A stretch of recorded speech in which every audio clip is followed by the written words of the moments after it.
Bonjour et bienvenue dans Effet d'Optique, le podcast qui explore des sujets de société liés au monde du travail et qui pousse à débattre. Chaque épisode part d'un mot ou d'une expression que nous allons décortiquer ensemble dans le but d'aller au-delà des apparences et de vraiment comprendre ce que cela signifie pour chacun à travers des questions ouvertes inspirées de la méthode du coaching. Je m'appelle Orane, je suis coach spécialisée en alignement professionnel et mon rôle est d'accompagner des personnes en quête de sens à créer une carrière qui leur ressemble. Aujourd'hui, nous accueillons Clémence et elle va nous accompagner dans un épisode dédié au mot du jour, empathie. Cette qualité si précieuse et pourtant parfois mise de côté traverse aujourd'hui une période complexe dans notre société. Dans un monde où la rapidité, l'efficacité et les résultats priment, la capacité à se mettre à la place de l'autre semble s'effacer peu à peu. Et ce n'est pas seulement un défi moral ou relationnel, c'est une problématique qui touche nos interactions, nos prises de décision et nos environnements professionnels. Au travail, la recherche de performance à tout prix tend souvent à étouffer l'expression de l'empathie. Les impératifs économiques, les objectifs chiffrés ou la pression de la compétition créent des espaces où l'émotion est perçue comme un frein et non comme une force. Ce climat pousse parfois les individus à privilégier des attitudes détachées, laissant peu de place à l'écoute ou à la compréhension des besoins de l'autre. Cette évolution reflète une société où l'on valorise davantage l'individualisme que l'interconnexion. Pourtant, l'empathie est essentielle pour créer des environnements où chacun peut s'épanouir, se sentir compris et être soutenu. C'est elle qui permet de tisser des liens authentiques, de résoudre les conflits de manière constructive et de redonner du sens à nos choix. Mais comment faire vivre cette qualité si essentielle dans un monde qui semble la rendre secondaire ? Dans cet épisode, nous allons explorer les défis et les richesses liées à l'empathie. Comment se manifeste-t-elle au travail ? Quels en sont les bénéfices mais aussi les limites ? Et surtout, comment peut-on la cultiver pour qu'elle devienne une véritable force dans nos vies personnelles et professionnelles ? Bonjour à tous et bienvenue dans un nouvel épisode d'Effet d'Optique. Je suis avec Clémence aujourd'hui. Bonjour Clémence. Salut. Comment est-ce que tu vas ? Ça va très bien. Ouais. Même si j'ai froid. C'est vrai. Oui, en même temps, c'est pas la meilleure saison, j'ai envie de dire. Mais je suis contente que tu sois là quand même, que tu aies bravé le froid et pour me rejoindre dans ce podcast. Merci à toi d'ailleurs de m'avoir invitée. Eh ben, y a pas de souci, vraiment, je suis très contente. Voilà, le chat a déjà commencé à te dire bonjour, j'adore. Avant de commencer, je voulais aussi rappeler aux auditeurs une chose, c'est que voilà, c'est des questions assez ouvertes, un peu introspectives. Donc voilà, juste dans la bienveillance, si jamais il y a des questions avec lesquelles tu n'es pas à l'aise, n'hésite pas à me dire voilà, ça va, ça va pas, voilà. On est dans un espace de sécurité. Très bien. Je me sens en sécurité. J'adore, c'est nickel. Bon alors Clémence, j'avais une petite question pour toi. Est-ce que tu peux te décrire en un mot ? Un seul mot ? Si tu trouves. Si ça peut être une phrase. T'inquiète. Ok. Je m'appelle Clémence, je suis docteur en sciences biomédicales. Ouais. Spécialisée dans le cancer. Ok, top. Et toi, qui tu es ? Par exemple, si les gens, ils te voient dans la rue et qu'ils ne te connaissent pas, ils doivent... Qu'est-ce qu'ils se disent à ton avis ? Elle est folle. Ah, j'aime bien. Non, c'est un commentaire que j'ai eu souvent. C'est vrai ? Oui, mais parce que je suis spontanée, on va dire ça. Ah, c'est vrai. Ouais. Ah, c'est vrai. J'avoue que j'allais te dire la même chose. En vrai, j'allais trouver quasiment le même mot, donc j'aime bien. Spontané. Parfait. On adore. Qu'est-ce que tu fais du coup dans la vie professionnelle ? Voilà, en détail, est-ce que tu peux expliquer un petit peu aux auditeurs en quoi ça consiste ton métier ? Alors, depuis peu, ça fait 6 mois maintenant, je travaille pour une boîte pharmaceutique. Ok. Qui notamment fait des traitements pour le cancer. Ouais. Et moi, je fais partie de l'équipe cancer du poumon. Ok. Et donc, mon rôle, c'est de passer d'hôpitaux en hôpitaux, okay. Wallonie et Bruxelles, et d'être sûr que les patients ils aient accès aux derniers traitements. Ok. Qu'est-ce qui t'a poussé à faire ce travail ? En fait, j'ai toujours été super intéressée par la pathologie. Ouais. Et puis dernièrement, vraiment le cancer. Ouais. Dans ma formation. Donc j'ai fait ma thèse sur le cancer du sein. Ok. Mais en faisant ma thèse en laboratoire, je me suis rendu compte que ce qui m'intéressait vraiment, c'était ce qui se passait au niveau des patients. Ok. Et donc j'ai voulu travailler après à l'hôpital. Ouais. Et puis en fait là c'était trop dur, donc je suis allée plutôt en boîte pharmaceutique. Mais ce qui m'a vraiment poussée, c'est ça, j'avais envie d'aider les gens qui avaient un cancer. Ok, ouais, je comprends. Et qu'est-ce qui tu t'as dit que à l'hôpital tu avais arrêté ? Pourquoi ? Qu'est-ce qui fait que t'as arrêté ? En fait, c'était trop dur quand ça se passait mal avec les patients. Ouais. Il y en a certains, voilà, avec un cancer, on pourrait se douter que tous ne vont pas survivre longtemps. Et, et en fait, au début, je m'étais dit, c'est normal, je viens d'arriver, ça ira mieux au fur et à mesure quand j'aurai plus d'expérience. Ouais. Et au final, 4 ans plus tard, c'était pire. Ah mince. J'ai eu des expériences assez douloureuses où j'ai perdu des patients que j'aimais beaucoup. Oh. Et ça doit être dur, ça. Oui. Et en particulier une patiente, ça a vraiment tout changé. Elle s'est euthanasiée à cause de la douleur. Elle était hospitalisée, j'allais la voir tous les jours. Et on n'arrêtait pas de se dire, ok, dès qu'elle sort, on va se faire un barbecue, parce qu'on aimait toutes les deux le barbecue. Puis il est devenu évident qu'elle allait pas quitter l'hôpital, donc je lui ai dit, c'est pas grave, je vous amène le barbecue, on le fait dans le jardin de l'hôpital et tout. Wow. On était motivés, on y croyait quand même. Ouais. Et puis finalement, un jour, elle m'a dit non, je peux pas. Et donc en 4 jours, elle est partie. Oh, c'est et elle a triste. voulu que je fasse partie de son processus d'euthanasie. Mais moi, c'était trop dur. Donc elle m'a juste appelé le matin même pour me dire merci. Mais moi, j'étais en larmes. C'était trop dur. Tu Et m'étonnes. vraiment, voilà. Donc là déjà, je me suis dit, waouh, en fait, et c'est pendant des semaines, je me suis sentie vraiment mais mal et coupable. Et parce que je me disais, j'aurais pu faire quelque chose pour parce qu'elle avait pas pu finir son traitement. Enfin, bref. Oh là là. Ouais, c'était vraiment dur. C'est triste. Et c'est là que j'aurais dû être accompagnée psychologiquement. Il y a des aides à l'hôpital, mais j'y allais pas. Je sais même pas Et tu pourquoi. sais pas pourquoi, ouais. Non, je disais tout le temps, ouais, je vais y aller, je pourrais faire effectivement, je vais y aller. Mais en fait, non, avec tout ce qui se passait, avec les choses à faire à l'hôpital, les enfants, voilà, j'y pensais juste pas. Ouais, je comprends. Et donc ça, c'était vraiment le moment où je me suis dit, en fait, je crois que je suis trop sensible. Oh. Et puis après ça, c'est vraiment, il y a eu plein de cas. J'ai vu un papa qui m'explique que sa fille, elle vit ses dernières heures aussi à l'hôpital, et que là, il amène son petit bébé de 1 an pour dire adieu à sa maman. Donc là, c'est même pas une patiente que je suivais, hein. Je l'accompagnais juste parce qu'il m'a croisée jusqu'à sa chambre. Et pareil, j'ai pleuré pendant 3 jours. Oh ouais. Puis il y avait des cas pédiatriques sur la fin, parce que pendant tout un temps, on n'en avait pas. On les donnait à un autre hôpital. Et là, il y a de nouveaux cas pédiatriques, donc des enfants 3-4 ans qui pleurent, ils sont en plein traitement, ils doivent revenir tous les jours faire de la radiothérapie. Et là, moi aussi, enfin voilà. En fait, je pleurais tout le temps. Je me suis dit, moi, je suis juste trop sensible, ça va pas aller. Ouais, donc c'est ta sensibilité, ça caractérise quelle valeur chez toi d'être sensible? Tu m'en avais parlé un petit peu. Je relie ça à mon empathie. Ouais. Parce que ça, j'ai remarqué quand même assez tôt que je pouvais avoir beaucoup d'empathie. Et pour moi, c'était toujours positif. Ouais. Hein, mais et ça m'a aidé dans beaucoup de situations. Mais là, ouais, à l'hôpital, c'était pas, ça m'a pas forcément aidé. Ouais, ça t'a pas forcément aidé, je peux comprendre. C'est quoi l'empathie pour toi? Qu'est-ce que tu dirais? C'est la capacité de ressentir ce que les autres ressentent, de pouvoir se mettre à leur place. Ouais. Oui, c'est ça, de vraiment comprendre les motivations et les émotions des autres. Ça te fait quoi d'être empathique? C'est quoi l'avantage pour toi de l'être? L'avantage, c'est que si je comprends mieux l'autre, je comprends ses comportements et je peux m'adapter aussi à son comportement. Ok. C'est un truc que j'ai dû faire. Ouais. Et ça me permet de mieux l'aider aussi. Parce que ça, c'est un truc qui m'a toujours un peu animée, c'est que j'ai toujours voulu aider les autres. Et donc, si tu le comprends, tu sais comment l'aider aussi.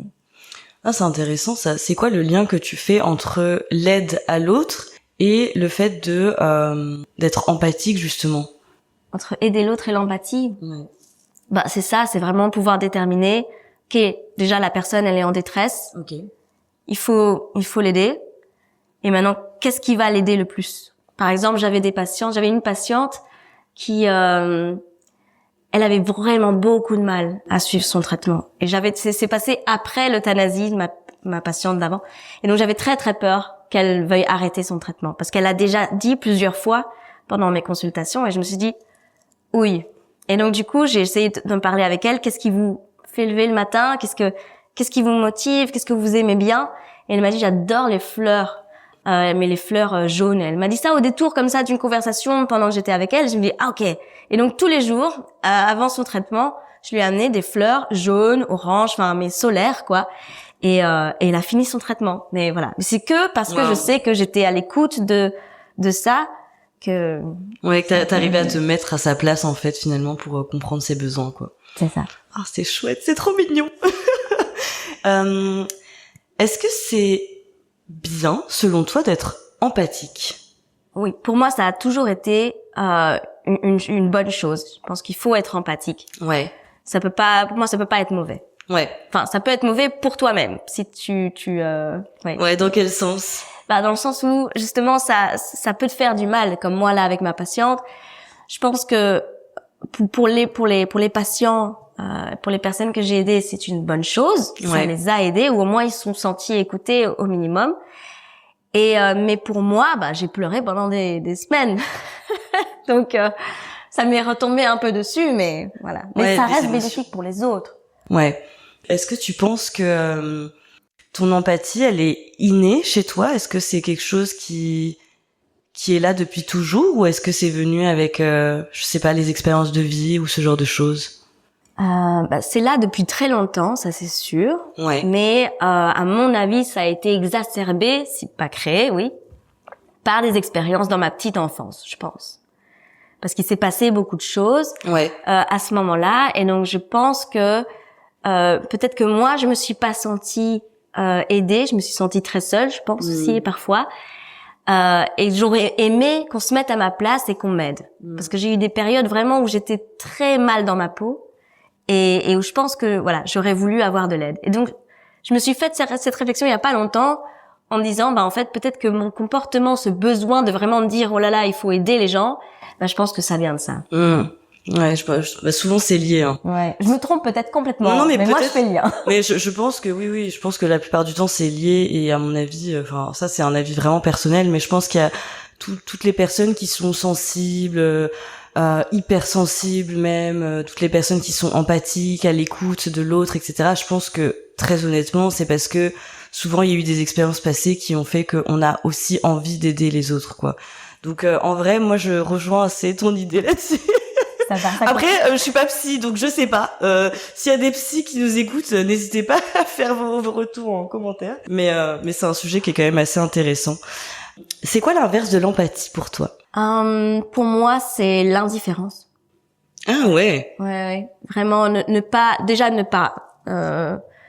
ressentir ce que les autres ressentent, mais aussi de pas vouloir ressentir aussi ce que les autres ressentent. Donc vraiment, ah oui, t'es triste, très bien. Tu penses qu'il y a des gens qui sont comme ça, vraiment? Oui. Ouais. Oui. Par exemple, il va me tuer ici. Mais mon mari est moins empathique que moi. Il y a des moments où, moi, je suis peut-être un petit peu aussi à un level particulier, mais ne serait-ce que dans un film, tu vois, où moi, le pauvre, il a fait quelque chose de mal, mais allez, faut l'aider quand même. Lui, non, je le tue. Il n'a pas le même level de... Voilà. Il arrive vraiment à prendre de la distance par rapport à ses émotions, je peux comprendre. Ou alors, non, il y a des gens qui me disent, c'est comme, j'ai eu des collègues qui étaient avec moi et qui, forcément, elles étaient pas détruites par ce qui se passait. Et elles me disaient que, non, elles prennent de la distance et tout. C'est pas qu'elles s'en foutent, mais elles arrivent à prendre de la distance. Ouais, c'est ça, elles arrivent à se détacher. Ouais, c'est dur de se détacher quand t'as des émotions qui sont très fortes comme ça, et qui surviennent. En vrai, je sais pas. Moi, je suis pas très émotive, mais par contre, j'ai aussi cette empathie et de me dire, ok, là, j'ai vraiment envie d'aider quelqu'un par tel biais. On s'en fiche un petit peu, mais c'est vraiment. Mais ça passe pas, tu vois, chez moi par les émotions, donc c'est assez marrant. Mais ma sœur est un peu comme ça, tu vois. C'est tout dans les émotions. C'est dès qu'elle regarde un film, elle va pleurer directement, et c'est un sujet aussi. Je trouve que c'est un petit peu mal vu dans notre société. Alors, je sais pas ce que t'en penses. Le fait justement d'être sensible et d'être empathique, surtout dans le monde du travail. Oui. Ouais. Oui. Et j'ai l'impression qu'effectivement, parce que maintenant, j'ai l'impression que notre génération, on arrive plus à exprimer nos émotions. Ouais. C'est quelque chose de plus facile, de plus accepté. Mais par contre, effectivement, t'as la balance d'autres gens qui sont là, les snowflakes, ça, c'est un truc qu'on entend beaucoup, tu vois, aux États-Unis, les chochottes, vous avez pas connu la guerre. N'empêche pas qu'on peut exprimer nos émotions, excusez-nous. Oui, c'est clair. Mais effectivement, on est vu un peu comme des chochottes, quoi.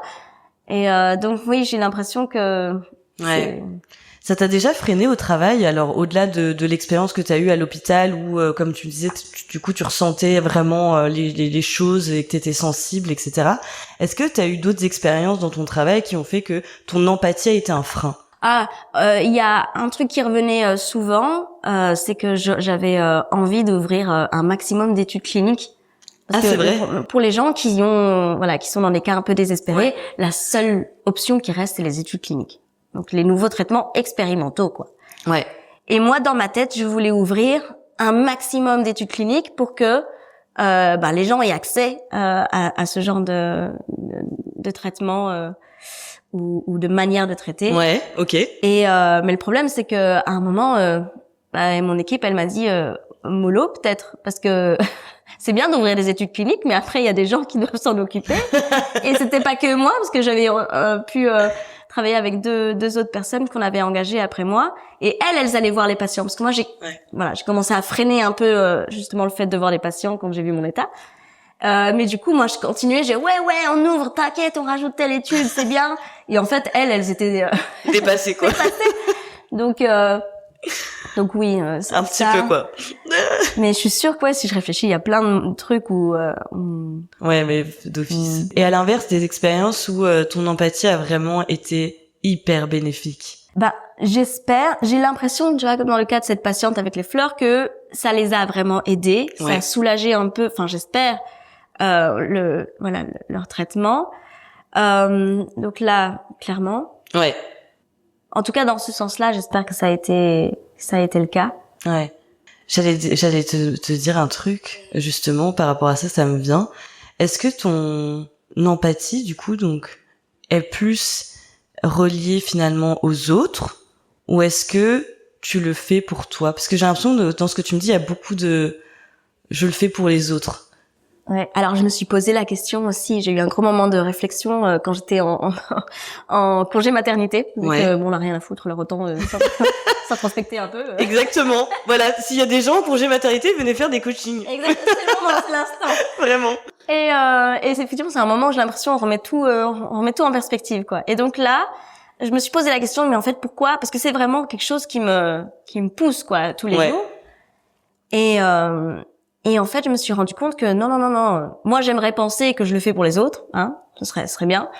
Mais en fait, je pense que je le fais pour moi. Et je le fais pour moi parce que je pense que j'ai un besoin de reconnaissance. Ouais. Voilà, oui, je pense que c'est surtout ça. C'est que j'ai un besoin de reconnaissance et qu'on se dise, vraiment, Clémence, qu'est-ce qu'elle est gentille. Ouais, voilà. C'est ça. Tu penses qu'en aidant l'autre par ton empathie, tu vas avoir de la reconnaissance en retour. C'est ça. Donc, quelque chose que je pensais, moi, comme étant, c'est bien, c'est une bonne qualité. En fait, je crois que c'est beaucoup plus vicieux que ça. C'est pour répondre à un besoin, à un de mes besoins qui est vraiment, regardez-moi, je suis là, je suis gentille, j'ai de la valeur.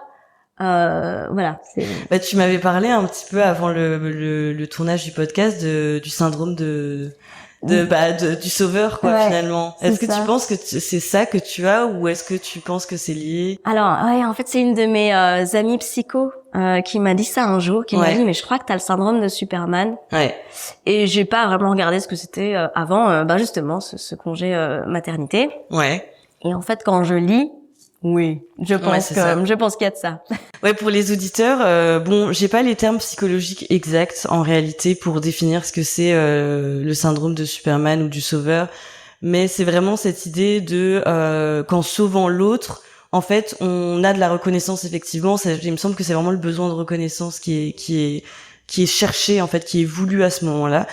Et donc en fait c'est un peu toxique, enfin c'est pas toxique, mais enfin je sais pas si c'est exactement toxique, mais c'est un peu en tout cas pas très sain pour soi de sur le long terme de faire ça tout le temps, ou avec tout le monde. Évidemment, on a tous fait ça un jour, je pense que t'inquiète, t'es pas la seule. Je pense qu'on fait tout ça aussi un petit peu pour avoir de la reconnaissance, donc c'est pas grave, mais c'est juste que voilà, c'est bien de le savoir. Voilà. Ouais, voilà. Donc petite question également, est-ce que tu penses que le monde du travail, donc là pour partir sur un sujet un peu plus sociétal, est-ce que tu penses que le monde du travail fait preuve d'empathie? Pas assez, je dirais, clairement. Après, c'est peut-être pas partout le cas. Ouais. J'ai l'impression qu'on essaye de mettre en place des choses pour que ce soit plus empathique. Ouais. Mais voilà, faut encore forcer un peu les choses. Ouais, dans certains secteurs, ce serait quoi les secteurs pour toi où il y a le plus d'empathie finalement? C'est une bonne question. J'aurais voulu dire dans la santé, parce que le but c'est quand même, Donc je dirais que c'est là. Après, c'est le cas pour les travailleurs dans la santé en général, mais après au niveau manager, ouais. Tu vois, manager des équipes de santé. Oui. Ben justement, parfois je me suis fait la réflexion, je me suis dit mais c'est très très dur quand tu regardes le boulot des infis ou des médecins et t'as l'impression que parfois les managers sont pas si si empathiques que ça. Ouais. Je pense que ça dépend effectivement ça dépend des individus évidemment, de chacun, mais ça dépend aussi de la hiérarchie, ça dépend de ton poste au sein de et ça dépend du secteur. Moi c'est vrai que j'ai travaillé aussi un peu dans le secteur pharma. J'étais plus dans la partie commerciale, donc en fait je devais recruter des candidats dans le secteur pharma pour des boîtes pharma. Voilà, clairement c'était ça mon job. Et c'est vrai que j'ai rencontré du coup pas mal de personnes dans le milieu. Et j'étais assez étonnée parce qu'en fait, comme tu dis, t'avais des personnes qui étaient un peu haut placées dans la hiérarchie, etc., qui finalement étaient pas si empathiques que ça, quoi. Et je me suis dit, mince, pour un secteur quand même hyper, tu vois, dans l'aide à l'autre et tout. Voilà, donc j'étais assez étonnée parfois de certaines personnes qui n'étaient finalement pas si empathiques dans un secteur qui pourtant le veut, quoi. Donc je pense qu'effectivement, comme tu dis, ça dépend des secteurs, ça dépend de où on se place dans le secteur, ça dépend des individus et ça dépend de nos expériences de vie aussi. J'en suis convaincue. J'avais aussi envie de te demander, comment est-ce que tu vois l'évolution de l'empathie dans le monde professionnel? Donc ça peut être dans le secteur de la santé ou dans le monde professionnel tout court. Est-ce que tu penses qu'on arriverait à une empathie convenable ou pas? C'est difficile. Alors moi je suis très positive, donc j'ai envie de dire oui, ça va aller bien, ça va bien se passer parce qu'on commence à en parler. Oui, c'est clair. Voilà. Mais c'est bien parce que on commence aussi à parler des problèmes justement liés au manque d'empathie. Tous ces jeunes médecins qui se suicident. Ouais. Apparemment il y en a encore un là récemment, enfin un dont on sait. Je suis sûre qu'il y en a plus que ça. Ouais, c'est clair. Et donc si on prend plus conscience des problèmes liés au manque d'empathie. Bon, je parle là du milieu de la santé parce que c'est celui auquel je suis le plus confrontée, mais ça se joue partout comme ça. Et au plus, on va essayer de trouver des solutions. Donc moi, j'ai la foi. Je me dis même, voilà, notre génération aussi, elle va arriver à des postes plus importants. On va garder ça en tête. Je suis d'accord. Donc ouais, je suis d'accord. Je trouve que voilà, on commence tout doucement à aller vers quelque chose. Bah oui, comme on disait tout à l'heure, effectivement, il y a des choses qui commencent à être mises en place. Pour tout ce qui est l'empathie, etc. Là, il y a même des sessions de coaching. Donc toi, t'as fait le Insight Discovery pour découvrir du coup qui on est et justement mieux travailler avec les gens, comprendre comment l'autre fonctionne pour mieux travailler avec lui, etc. Voilà, c'est vrai qu'on arrive de plus en plus à des choses qui sont relativement intéressantes. Il y a du chemin, mais restons optimistes. Tu as raison. C'est bien. C'est un podcast optimiste aujourd'hui. J'aime bien. Ça change. Il faut, pendant l'hiver, on veut de l'optimisme. Exactement. Je suis d'accord avec toi. Moi, alors, petite anecdote personnelle pour tout ce qui est empathique, parce que je pensais à ça pendant que tu parlais. Donc moi, avant, j'étais commerciale. Donc, du coup, l'empathie, n'a pas été. Alors, il faut être empathique pour être commercial parce que tu dois comprendre les besoins de tes clients pour leur proposer des solutions adéquates. Donc en vrai, t'as un petit peu besoin de l'empathie. Mais en fait, pour moi, c'était vraiment un frein, tu vois. Je me suis rendu compte que c'était vraiment un frein parce que je devais me retrouver à être trop sensible ou du coup, je devais vendre des choses, mais je savais que la personne en face n'allait pas être à 100% intéressée et ça me mettait hyper mal à l'aise de devoir, vendre comme une tarée, forcer et tout. Et je me mettais vraiment à la place de l'autre en me disant non mais attends, moi si c'était le cas inverse, j'aimerais pas qu'on force comme ça avec un produit ou un service. Donc et en fait je me dis purée, moi ça a vraiment été un frein dans ma carrière quoi. Tu vois vraiment alors il y a certains secteurs dans lesquels je pense que c'est vraiment un frein quoi. Parce que t'es dans un secteur où il faut faire du chiffre, où il faut justement remplir des objectifs.